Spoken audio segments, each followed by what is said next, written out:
ಮೂರನೆಯದಾಗಿ ಇಲ್ಲಿ ನನಗೆ ಸ್ಥಾನವನ್ನು ಕೊಟ್ಟು ಅವಕಾಶವನ್ನು ಕೊಟ್ಟು ಅತಿಥಿ ಸ್ಥಾನವನ್ನು ಕೊಟ್ಟಿದ್ದಕ್ಕಾಗಿ ಎಲ್ಲ ನೆಚ್ಚಿನ ಗುರುಗಳಿಗೂ ಕೂಡ ತುಂಬ ಹೃದಯದ ಅಭಿನಂದನೆಗಳು. ವೇದಿಕೆಯನ್ನೆಲ್ಲ ಅಲಂಕರಿಸಿರತಕ್ಕಂಥ ಎಲ್ಲ ಮುದ್ದು ವಿದ್ಯಾರ್ಥಿಗಳೇ ಮತ್ತು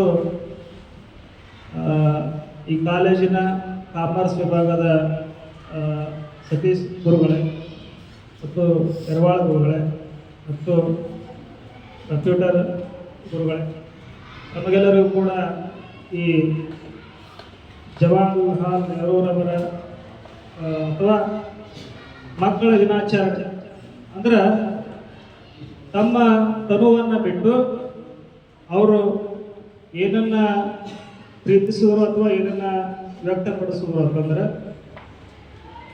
ಮಕ್ಕಳಲ್ಲಿ ಏನಿರೋದಿಲ್ಲಪ್ಪ ಅಂತಂದ್ರೆ ಯಾವುದೇ ಒಂದು ದುರುದ್ದೇಶ ಇರೋದಿಲ್ಲ, ಕಲ್ಮಶ ಇರೋದಿಲ್ಲ ಮತ್ತು ಈ ರಾಷ್ಟ್ರವನ್ನು ಕಟ್ಟುವಂತಹ ಒಂದು ಶಕ್ತಿ ಅಥವಾ ಒಂದು ದೂರದೃಷ್ಟಿಯ ಮನೋಭಾವನೆ ಅಥವಾ ಫೌಂಡೇಶನ್ ಅಂತ ಏನು ಕರಿತೇವಲ್ಲ, ಅದು ನಾವು ಯಾರಲ್ಲಿ ನೋಡ್ತೇವಪ್ಪ ಅಂತಂದ್ರೆ ಮಕ್ಕಳಲ್ಲಿ ನೋಡ್ತೀವಿ ಮತ್ತು ವಿಶೇಷವಾಗಿ ಶಿಕ್ಷಣ ಸಂಸ್ಥೆಗಳಲ್ಲಿ ನೋಡ್ತೀವಿ. ಶಿಕ್ಷಣದ ಮೂಲಕನೇ ಸಮಾಜ ನಿರ್ಮಾಣಗೊಳ್ಳೋದು, ಅದರಿಂದಲೇ ದೇಶ ಅಭಿವೃದ್ಧಿ ಆಗೋದು.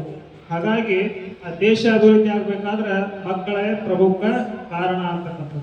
ಹಾಗಾಗಿ ಮಕ್ಕಳನ್ನು ದೇವರಿಗೆ ಹೋಲಿಸಿ ನನ್ನ ದಿನಾಚರಣೆ ಬಹಳ ಮಹತ್ವದ್ದಲ್ಲ, ನನ್ನ ಆಚರಣೆ ಮಾಡಬೇಕು ಅಂತ ನಿಮ್ಮ ಅಭಿಪ್ರಾಯ ಅಥವಾ ಆಸೆ ಇದ್ರೆ ಅದನ್ನು ಮಕ್ಕಳಲ್ಲಿ ನೋಡ್ರಿ, ಮಕ್ಕಳ ದಿನವನ್ನು ಆಚರಣೆ ಮಾಡ್ರಿ, ಅಂದಾಗ ನನಗೆ ಸಂತೋಷ ಅನಿಸ್ತದೆ ಅಂತ ಹೇಳಿ ಅವರು ಹೇಳಿದ್ರು. ಹಾಗಾಗಿ ಅವರ ದಿನವನ್ನು ನವೆಂಬರ್ 14ನೇ ತಾರೀಕಿನ ದಿನವನ್ನು ಈ ಮಕ್ಕಳ ದಿನಾಚರಣೆ ಅಂತೇಳಿ ಆಚರಣೆ ಮಾಡಿ.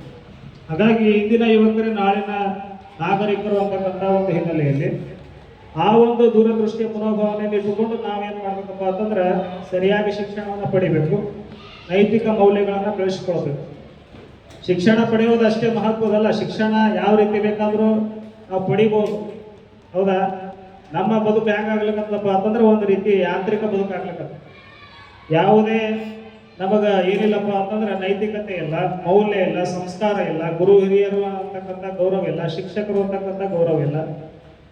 ಹಾಗಾಗಿ ಅದೆಲ್ಲ ಹೊರಟು ಬಿಟ್ಟು, ಹೌದಾ? ಕಾಲ ಗತಿಸಿದಂತೆ ಏನಾಗ್ಲಿಕ್ಕತ್ತದ, ಶಿಕ್ಷಣ ಅನ್ನೋದು ಒಂದು ಏನಾಗಿ ಬಿಟ್ಟದಪ್ಪ ಅಂತಂದ್ರೆ ಒಂದು ಏನೋ ಒಂದು ಯಂತ್ರ ಅಂತಕ್ಕಂಥದ್ದು, ಉದ್ಯೋಗಕ್ಕಾಗಿ ಹೊಟ್ಟೆಪಾಡಿಗಾಗಿ ಅಥವಾ ಏನೋ ಒಂದು ಕೆಲಸ ಸಿಕ್ಕರೆ ಸಾಕು ಅಂತಕ್ಕಂಥ ಉದ್ದೇಶಕ್ಕಾಗಿ ಶಿಕ್ಷಣ ಪಡೆಯೋದು ಬೇರೆ. ನಾನು ಸಮಾಜದಲ್ಲಿ ಏನಾದರೂ ಸಾಧನೆ ಮಾಡಬೇಕು, ನನ್ನಿಂದ ಸಮಾಜ ಬದಲಾವಣೆ ಆಗಬೇಕು ಅಥವಾ ರಾಷ್ಟ್ರ ಬದಲಾವಣೆ ಆಗಬೇಕು ಅಂತಕ್ಕಂಥ ಆಸೆಯಿಂದ ಶಿಕ್ಷಣ ಪಡೆಯೋದು ಬೇರೆ.